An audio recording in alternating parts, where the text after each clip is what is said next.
শিক্ষিত অশিক্ষিত ম্যাক্সিমাম মানুষ আসলে দাঁত ব্রাশ করার সঠিক নিয়মটা তারা জানে না। মানুষ কথা আছে না, দাঁত থাকতে দাঁতের মর্যাদা বুঝে না, বিষয়টা তেমনই।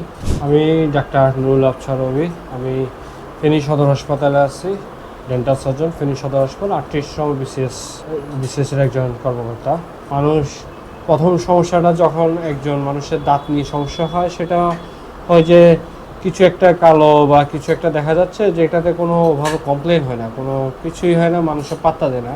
এই সমস্যাটা আরও কিছুদিন গেলে একটা শিরশির একটা অনুভূতি হয়। কিছু কিছু সচেতন মানুষ এই সময় একজন ডেন্টাল সার্জনের চেম্বারে চলে আসে, তার পরামর্শ নিতে আসে। শিরশির যখন সমস্যা শুরু হয়, এটা হচ্ছে প্রাথমিক স্টেপ। এই স্টেপে যদি আমরা চিকিৎসাটা করে ফেলি, তাহলে অনেক কম খরচে, কম সময়ে, কম কষ্টে সমস্যাটা সমাধান হয়ে যায়। তো বেশিরভাগ মানুষ এই স্টেপে আসে না আসলে।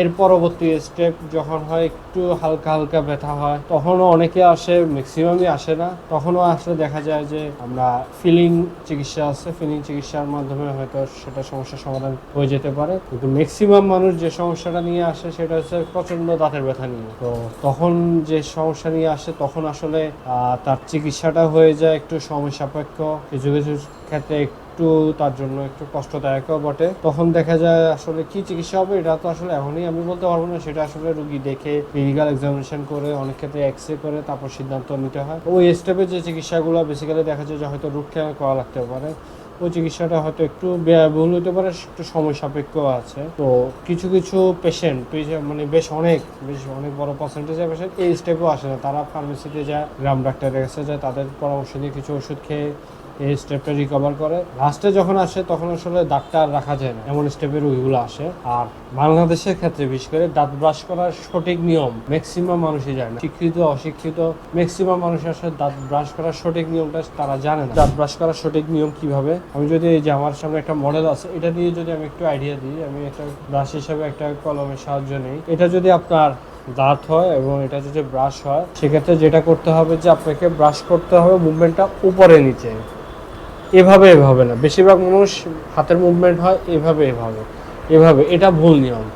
এভাবে করলে যেটা হয় যে আপনার এই যে দাঁতগুলার গোড়ার দিকে আপনার ক্ষয় হয়ে যেতে পারে, গোড়ার দিকে ক্ষয় হয়ে যেতে পারে। এটা নতুন একটা সমস্যা দেখা যাবে পরবর্তী। এটা নিয়ে শিরশির অনেক সমস্যা। ব্রাশ করতে হবে উপরে নিচে, মুভমেন্টটা হবে উপরে নিচে। এই যে আমি যেভাবে দেখাচ্ছি, উপরে নিচে ব্রাশ করতে হবে। আর ব্রাশ করতে হবে সর্বোচ্চ 2 থেকে 3 মিনিট, এর বেশি না। অনেকে ইচ্ছে কম করে, অনেকে আবার মনে করে বেশি সময় ধরে ব্রাশ করলে নাকি ভালো, আসলে এটা ভুল। 2 থেকে 3 মিনিটের বেশি ব্রাশ হয়। আর একটা ব্রাশ, একটা ভালো ব্র্যান্ডের ব্রাশ ব্যবহার করতে হবে, সেটা যে কোম্পানিরই হোক। ব্রাশের দাম তো আসলে খুব বেশি না। আর সর্বোচ্চ 2 থেকে 3 মাসের বেশি একটা ব্রাশ ব্যবহার করা যাবে না। দেখা যায় যে আমরা অনেকে ব্রাশের একদম ভেঙে চুরে একাকার না হওয়া পর্যন্ত ব্রাশ ব্যবহার করতে, সেটা না। ব্রাশ দেখতে ভালো মনে হলো, সর্বোচ্চ 2 থেকে সর্বোচ্চ 3 মাস ব্রাশ করতে হয়, সঠিক নিয়মে ব্রাশ করতে হয়। আমাদের কাছে প্রথম যেটা আসে, কিছু সমস্যা নিয়ে আসে, কমপ্লেনটা থাকে যে ডাক্তার সাহেব আমার দাঁতের মাড়ি দিয়ে রক্ত পড়ে, ব্রাশ করার সময় রক্ত পড়ে, কিছু শক্ত কিছু খাবার খেলে রক্ত পড়ে। বেসিক্যালি এই সমস্যাটা হয়েছে দাঁতের মাড়ি গোড়ায় পাথরের মতো একটা স্তর পড়ে, এটাকে আমরা ক্যালকুলাস বলি। এই জায়গাটা থেকে আসে। এটার চিকিৎসা হলো, সেটা হচ্ছে স্কেলিং করতে হবে। দাঁতের মাড়ির স্কেলিং একটা চিকিৎসা আছে, যে পাথরগুলো যে পাথরের মতো স্তর পড়ে, এটা সরাই দেওয়া হয়, এটা হচ্ছে স্কেলিং চিকিৎসা। এরকম দাঁতের এই যে মাড়ি গোড়ায় এই যে পাথরের মতো একটা স্তর পড়ে যেতে পারে, স্কেলিং চিকিৎসা। এবং এই স্কেলিং চিকিৎসাটা প্রতি 6 মাস পর করে ফেলাই উত্তম। প্রতি 6 মাস পর দাঁতের স্কেলিং সবারই করা উচিত। এরপরে আরেকটা সমস্যা নিয়ে আসে যে আমার শিরশির করে, একটা কমপ্লেন থাকে যে আমার শিরশির করে। তো এটা আসলে বিভিন্ন রকমই হতে পারে, এটা রোগী দেখার পরে বলতে পারে। তবে বেশিরভাগ ক্ষেত্রে দেখা যায় যে এই ক্ষেত্রে দাঁতে আমরা ছোট কিছু ক্যাভিটি বা ক্যারিজ দেখি। ওই যে মানুষ বলে না পোকা বলতে কিছু তো নাই, আসলে এটা আমরা বলি ক্যাভিটি বা ক্যারিজ, এই টাইপের কথা বলি। তো ওই ক্ষেত্রে দেখা যায় ফিলিং করা লাগতে পারে। ফিলিং করলে ওই দাঁত এখানে সুস্থ হয়ে যায়। অনেক ক্ষেত্রে ভুল নিয়মে দাঁত ব্রাশ করার ফলে ওটাকে আমরা বলি অ্যাব্রেশন।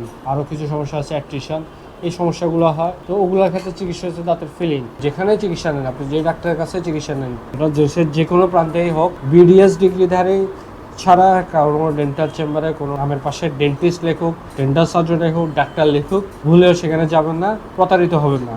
আমি সদর হাসপাতাল প্র্যাকটিসে অনেক রুগী পেলাম যারা এইসব হাবিজাবি অনেক ডিগ্রি, আমি ডিগ্রির নামগুলো না বলে আপনারা নিজেরা দেখবেন, এইসব ডিগ্রি নিয়ে আসে, কমপ্লেন নিয়ে আসে যে চিকিৎসা করেছে, এখন নতুন করে এই সমস্যা সেই সমস্যা। মানে যা সমস্যা তার চেয়ে দ্বিগুণ সমস্যা নতুন করে হয়। তো সচেতন হবেন, মাথায় রাখবেন বিডিএস ডিগ্রিধারী ছাড়া কেউ ডেন্টিস্ট না, কেউ ডেন্টাল সার্জন না, তাদের কাছে চিকিৎসা নেওয়া যাবে না।